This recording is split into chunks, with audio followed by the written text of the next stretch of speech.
Assalamualaikum warahmatullahi wabarakatuh. Perkenalkan, nama saya Nyimas Endang Permatasari dengan NIM 12020070055 kelas 2B kelompok 13 akan menjelaskan tentang hukum Islam di Indonesia.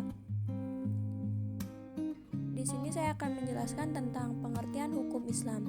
Hukum Islam atau syariat Islam adalah sistem kaidah-kaidah yang didasarkan pada wahyu Allah Subhanahu wa taala dan sunnah Rasul mengenai tingkah laku mukallaf, orang yang sudah dapat dibebani kewajiban, yang diakui dan diyakini, yang mengikat bagi semua pemeluknya, dan hal ini mengacu pada apa yang telah dilakukan oleh Rasul untuk melaksanakan secara total. Selanjutnya akan saya jelaskan yaitu ruang lingkup hukum Islam. Yang pertama, ruang lingkup hukum Islam adalah objek kajian hukum Islam atau bidang-bidang hukum yang menjadi bagian dari hukum Islam. Yang kedua, hukum Islam sangat berbeda dengan hukum Barat yang membagi hukum menjadi hukum privat atau hukum perdata dan hukum politik. Hukum Islam tidak membedakan hukum privat dan hukum politik.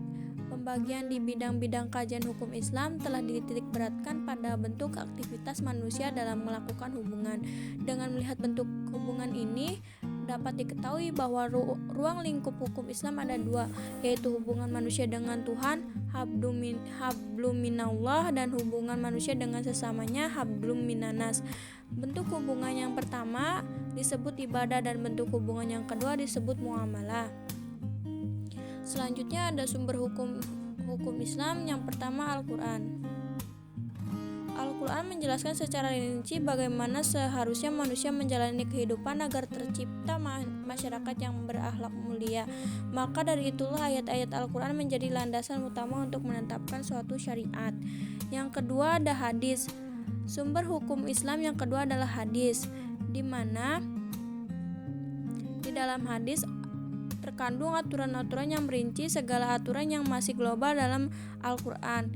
Kata hadis yang mengalami perluasan makna sehingga disinonimkan dengan sunnah, maka dapat berarti segala perkataan, sabda, perbuatan, ketetapan maupun persetujuan dari Rasulullah SAW dijadikan ketetapan ataupun hukum Islam. Yang ketiga ada ijma. Kesepakatan seluruh ulama Mu'tazilah pada satu masa setelah zaman Rasulullah atas sebuah perkara dalam agama, dan ijma yang dapat dipertanggungjawabkan adalah yang terjadi di zaman sahabat, tabi'in setelah sahabat, dan tabi'ut tabi'in setelah tabi'in.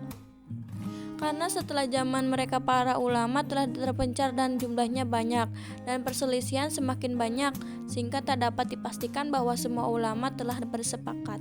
Yang keempat ada qiyas. Qiyas berarti menjelaskan sesuatu yang tidak ada dalil naasnya dalam Al-Quran ataupun hadis dengan cara membandingkan sesuatu yang serupa dengan sesuatu yang hendak diketahui hukumnya tersebut. Selanjutnya ada rekonsepsi hukum Islam di Indonesia.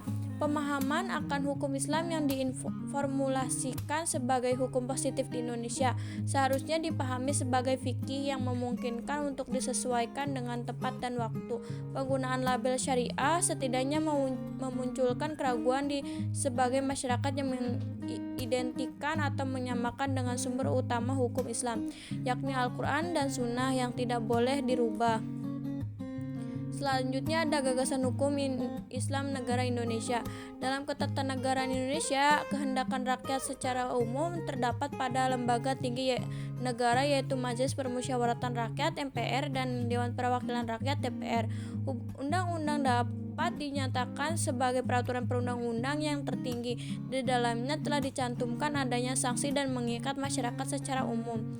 Selanjutnya ada kesimpulan.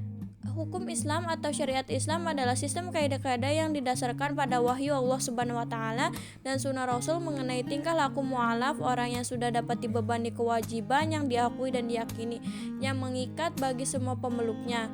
Meskipun Indonesia tidak menerapkan hukum Islam secara menyeluruh seperti Arab Saudi dan Qatar, namun pada dasarnya nilai-nilai yang terkandung dalam Islam juga diterapkan dalam hukum positif di Indonesia.